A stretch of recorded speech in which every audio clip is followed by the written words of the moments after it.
Good morning, good afternoon, and good evening for another very special edition of WOWSA Live with our host, Ned Denison. Ned? Hello, everyone. I'm the chairperson of the International Marathon Swimming Hall of Fame, and we have an honoree with us today, Marian Cassidy. Marian, say hello. Hello. I'm going to give a very brief overview of Marian's career in the open water, and then we'll get into some questions. She was on the professional circuit for only a short period of time, 5 years or less. And interesting, she never finished off the podium. So always first, second, or third in all of the big swims. In 1992, she finished second to Shelley Taylor-Smith in the overall world rankings. But interestingly, that same year, she was the first female and set the female speed record for the Capri-Naples swim, which if you wanted to win a swim and set a record, that certainly was one you wanted to be doing. She raced twice in Menfor-Magog, and in 1990, she was appointed as a U.S. swimming open water national team coach and has been involved in developing a lot of fantastic swimmers. And we'll get to some of that in just a second. So let me start with the first question, which is to tell us about your early pool career. Take us up to kind of the end of your university time. And then interestingly, you followed your honoree brother Sid by 9 years. So it'd be interesting to see if you crossed him in your pool career at all. Sure. So I grew up swimming in Wilmington, Delaware for the Wilmington Aquatic Club. Bob Matson was our coach. And I didn't do a lot of open water young, but we had an interesting setup that our club team did not have a 50-meter pool. So our coach found an outdoor quarry where we used to swim in the summertime. And it was 200 meters long one way and 50 meters the other. And we would sometimes swim the 200-meter way and sometimes swim the 50-meter way. And our coach got in there on the rocks on one side. He drilled holes in and he'd put hooks, and he would drive out to the quarry with 50-meter lane ropes. They were really just a line of rope with a few floats along it. And we would put them in and swim out there. So I had a little bit of background that way. And my brother also swam on the team. And when he finished his college career, he is 9 years older than me. Our coach talked him into coming back and being a coach. So I technically swam for my brother for about 4 years when I was in eighth grade till about 11th grade, and swam for him.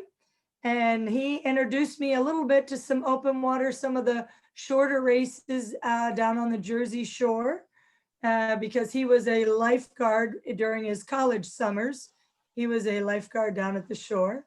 So that's sort of where I got going. And then when I got to decide where I was going to go to college, I went to the University of Pittsburgh, swam there for 4 years. And one of the ways I got into the longer open water, I was tailored toward being a distance swimmer. I was probably middle distance and IM, but I also could do distance. And my team growing up, my coach was a very big distance-based guy. So we knew that. We swam in the crazy quarry. And when I was 12 years old, my brother, who was a lifeguard, you all know as Sid Cassidy. In my life, he's always been Stevie. So my brothers and sisters and I all call him Stevie.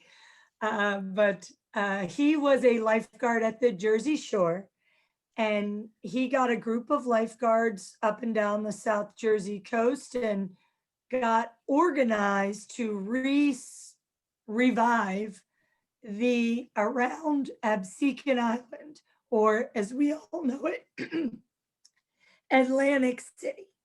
So he decided to do that. There was maybe 5 of them that started this race. And I was about 12 years old, and we happened to be, my dad and I jumped on a friend's boat, and we went around the swim with him for 10 hours, 9 hours, whatever it was that it took. And I thought to myself, I really wasn't much of a swimmer at this point. I swam, but I said, this is something I'm going to do. Before I'm done swimming, I need to swim. We went to the Jersey Shore every summer. That was where we went.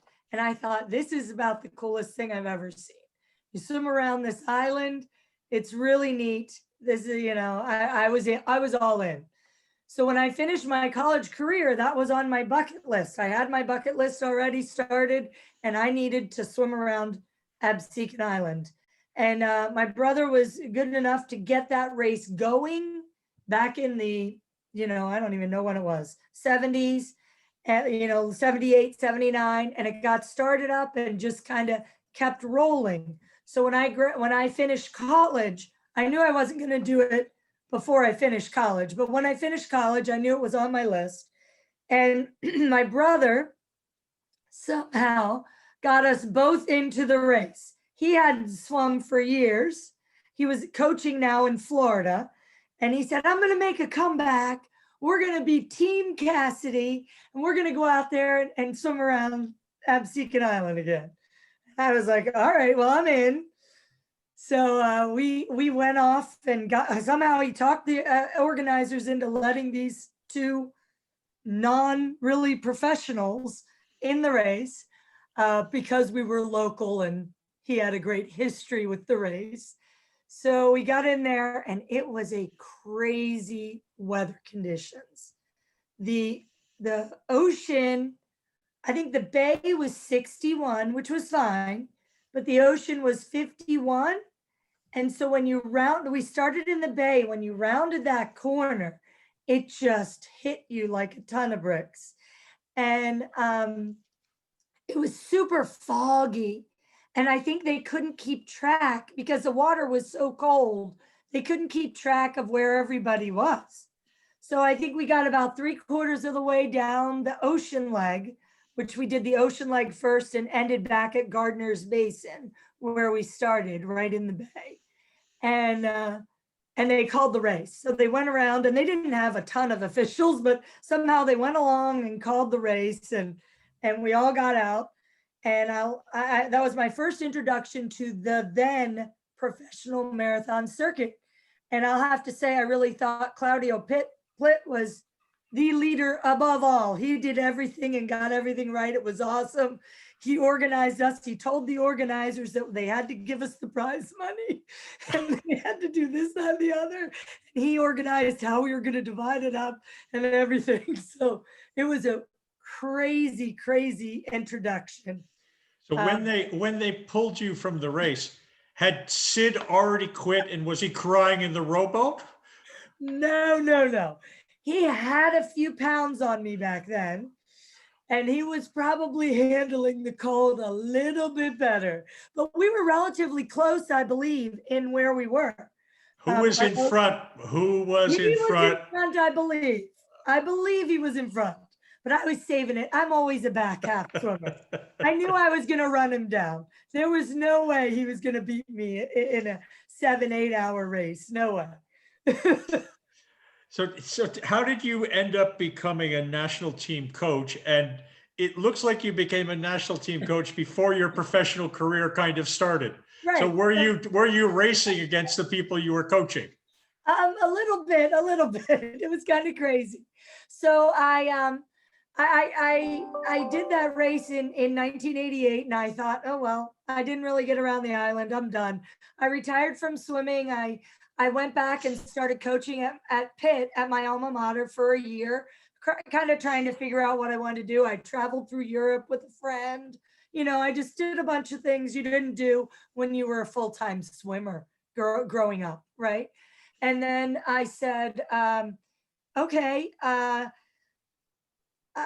probably want to go to grad school. I really like this coaching thing. And my brother was coaching at the time at Florida State University. So I said, I'll go to grad school there and become a graduate assistant coach. They needed one. So I went down there and started going to school and coaching with him, and I really loved it. And he had a couple swimmers on Florida State's team who he was training open water and doing things. And he sort of talked me into, after about, maybe I was there a year, he's like, why don't you get in and try this and do this? And oh, this team needs somebody to swim their mile for their Ironman relay over in Pensacola, or where were we? Somewhere over in Pensacola, Florida or something. And I was like, okay, yeah, I'll do it. And I just landed sort of back in. And in the meantime, I was coaching as well, and he got me involved with USA Swimming. So when I first got back in, when Sid talked me to get into swimming, I started doing like the national 15K and 25K, and those swims. That's where I met Karen Burton and Chad Hunneby and a bunch of the people who were swimming in my era.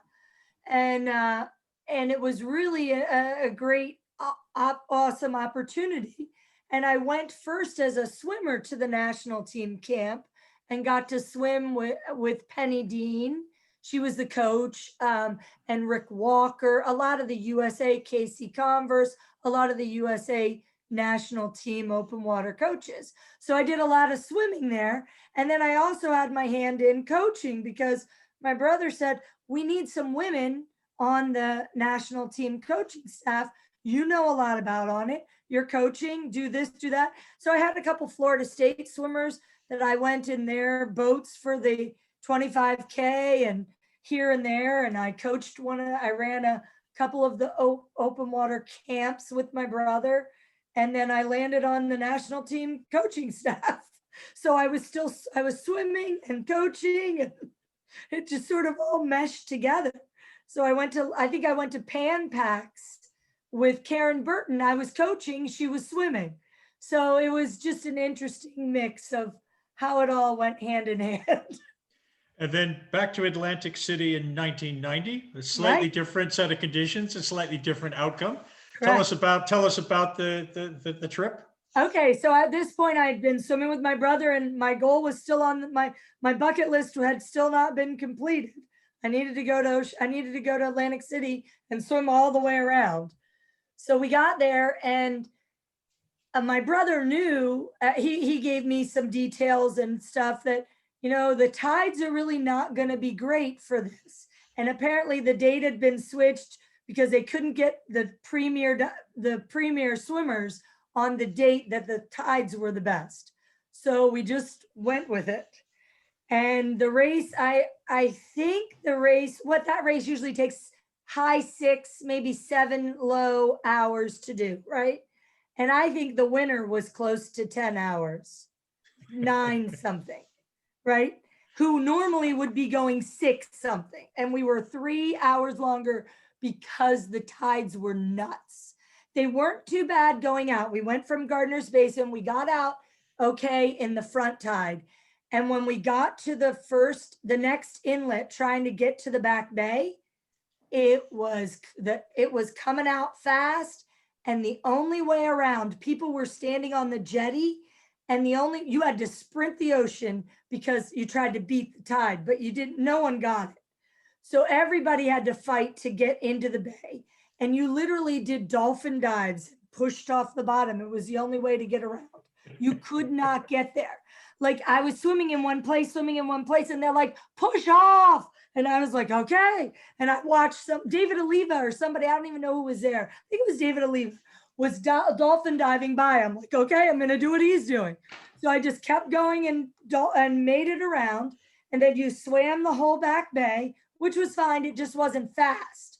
You swam through that. And then when you got to the last inlet to try and get into Gardner's Basin, it was absolutely nuts.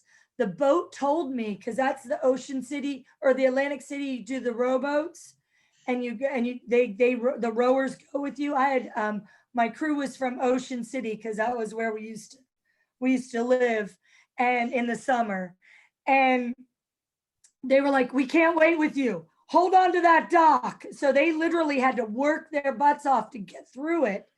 And I saw David Oliva holding on to the dock, the boat dock, and you work your way down to the end, and then you'd push off and sprint as fast as you could to the next dock, and you'd land almost all the way down inside the next dock, like way down. And then you'd work your way over again. And everybody was just following suit. We were just watching and doing, and it was the craziest thing. And then we get all the way inside. I'm 500 meters from the end, and this big electrical, I think it was like an electrical storm came up. Maybe the top 5 people had finished, and they said, everybody get in your boats. And I was like, I can see that finish. I'm not getting in my boat. And my brother sent word back because he was in another guy's boat. He's like, Marian, they're going to DQ you. You're not going to get your money. You better get in your boat. And I was like, okay, I'm getting in my boat. So I got in my boat, and I ended up was the winner. I was the first woman, but I didn't quite get back to the finish, to the start. So to me, I still hadn't made it. Well, I'm going on the 1st of August. They still seem to have some spaces there. And, you know, your father wouldn't let you in the boat when you were 13 and there were 16-year-old gorgeous lifeguards rowing. And you probably, you know, were older than the lifeguards last time. You know, could be a shot for you. Yeah. I'll tell you what. I went last year. One of my swimmers, I was lucky enough to have Samantha Shabatar swim for me at college or at Pitt when I was coaching there when I was coaching the college team. And she went around, well, not this past summer, but 2 summers ago now, and asked me to be in her boat. And we had a blast. It was great. It was like old times. And her stroke was exactly like I remember it. And she was so awesome. I love that experience. So I had never been in the boat going around. And I'd gone on one time, I guess, with her when she first went. And then this was I got to go again. So that was great. You ran into a swimmer named Shelley Taylor Smith in your professional career. I'm not sure that Shelley had the best time of her career, or she was always really, really good. What was it like to go to an event and know Shelley was going to be there and probably had her A game with her? How did you interact? What was your mindset? Shelley was so tough as a competitor, but such a great friend. She was always willing to help. She was, especially the other women. She loved when she could lift up and help other women be better, which was great. She loved when Karen and I would come to have some US friends and on the circuit doing stuff. She loved it. It helped her, and she helped us, and she taught us a ton. I really enjoyed her. She's she always had such great races in Atlantic City as well. So that was always tough, but I loved it. She made you better. You know, you knew she was going to have her A game. You knew you had to be on. You wanted to be anywhere near her. You had to be ready to go. You also competed against honoree Karen Burton, and you also coached her. And you swapped some first, second, and third positions over the years. So yes. She didn't have your number. When you were coaching her, did you give her some bad tactical advice? Never. Going, there's really great coffee. There's really great coffee at this little place, about 4 miles. And stop there. There's really great coffee. I'll already be there. No, Karen was a great friend, and she had been in open water way longer than I had. So she really imparted a ton of knowledge on me. And when I coached her, I was really just on a trip where she was on as a swimmer. I was coaching Amy Dunleavy from Wilton Wahoos, and Casey Converse, Karen's coach, was coaching her. But we were still all together, on staff and swimmers. But she was a huge help to me. She taught me so much and was so great. And we went back and forth.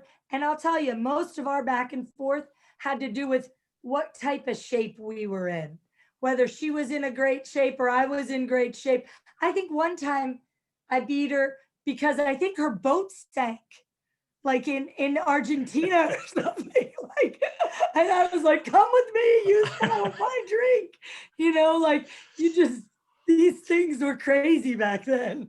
Now, did you have that little plug from the back of her boat tucked in your swimsuit? No, I didn't.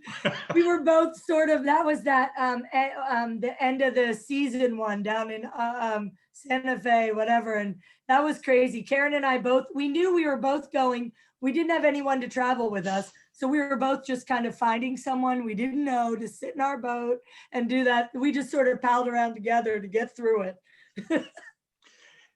You have one of the few careers in the professional circuit of a podium finish every time you got in the water. How? Why? You know, was fourth unacceptable? What were, you know? How did you do it? I think I had a little bit of luck, and I had some good base training when I was younger that I could finish things, I just knew, and I think from growing up and swimming in that quarry and doing crazy sets that both my coach and my brother gave me, I knew that I always had that base to go to. And my last 10K, we used to do a lot of 10K races growing up. About every 6 weeks, we'd come into practice and it'd be like 10K for time. So I knew I could race hard the whole 10K because that's what my team did about every 6 weeks. And, you know, coach would have on the wall your times and your place and all that stuff. So I knew that I could do that. And when I would have about 10K to go, I knew I could be where I needed to be.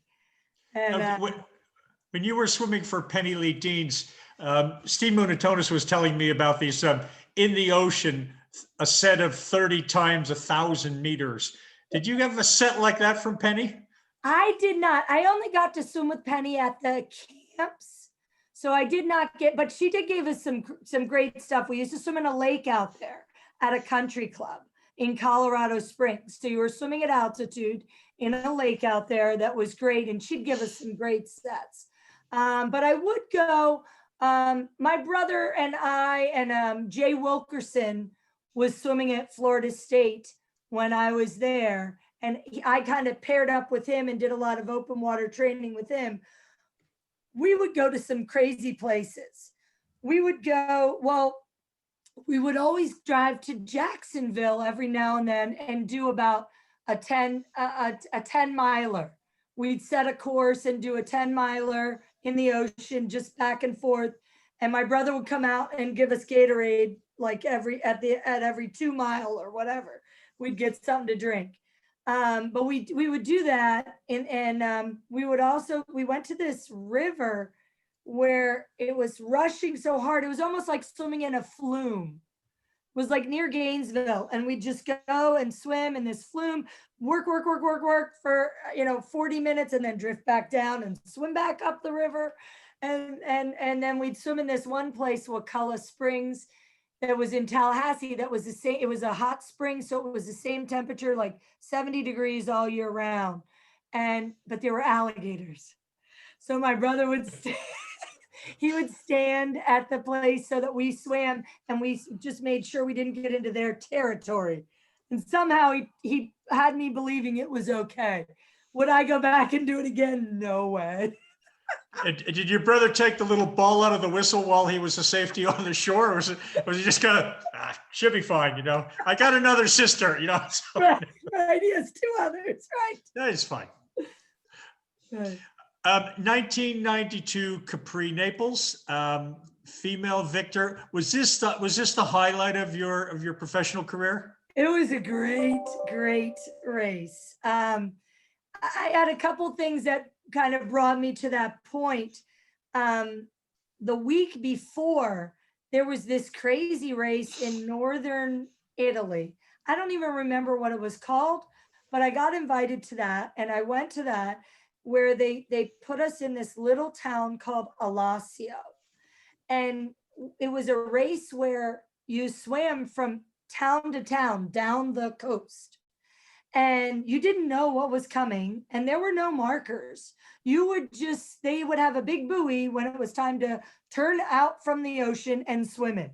And you just learned as you went. It was the craziest thing. But each little town, you got on the podium for a second, or well, hopefully I did get on the podium every time. You got a daily winning, and then you got the overall score, just like a Tour de France or Tour de Italy bike race. So that got me in great ocean water shape. I was coming from, good training in Florida, but I hadn't done a ton of ocean. And that just got me in great shape. And then we went down from there and went straight to Capri. And I just had a great day. It was one of those days, you get those every now and then.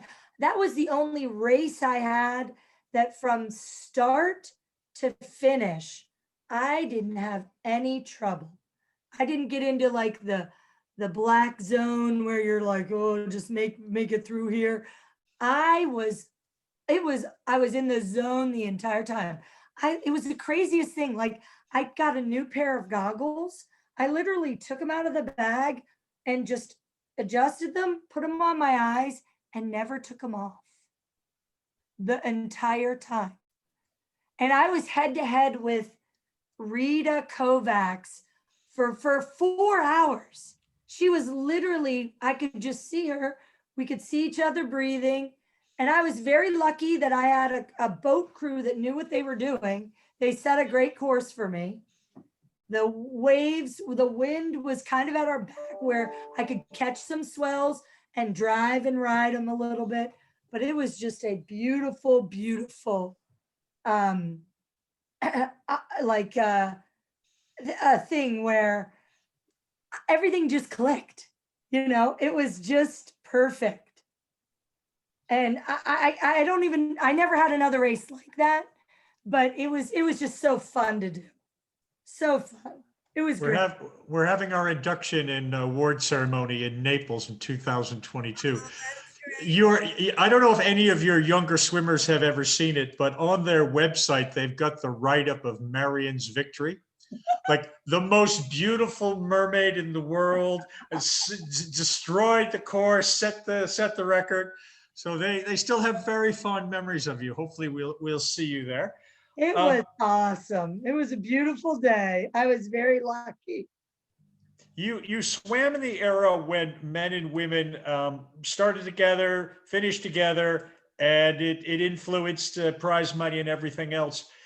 You took a lot of scalps from other honorees, but you took some male scalps that were pretty impressive as well. Igor de Sousa, David Oliva, who later won Atlantic City, Christoph Wanstraff, Attila Molnar, and the famous Claudio Plitt. Did you take special pleasure of standing at the end and welcoming these guys back in? Did you know at the time that they were the future superstars or the superstars of the sport? I wouldn't say I knew at the time, but I would say it was quite fun. It was nice. And that's where I would say Shelley and Karen and we would enjoy when the women would do well. And we worked hard to try to push to have the equal prize money.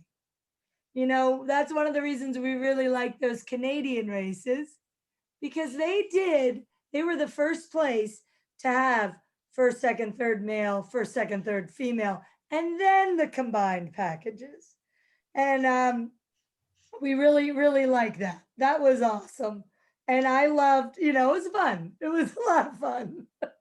You swam salt, you swam fresh, you swam very warm, and I'll say bordering on cold, but not cold. Right.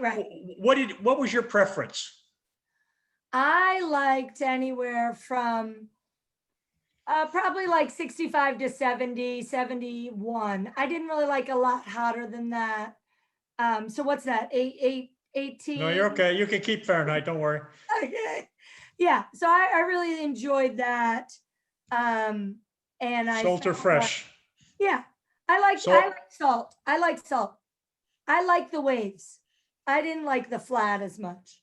I felt for me the ocean was my preference. The rougher the better. you had your older brother Sid, Stevie, as we'll now call him, who was 9 years older than you, but you beat him into the Hall of Fame by 7 years. When he finally got into the Hall of Fame, did you call him up and say, what took you so long? I've been waiting. I did enjoy that. I will say.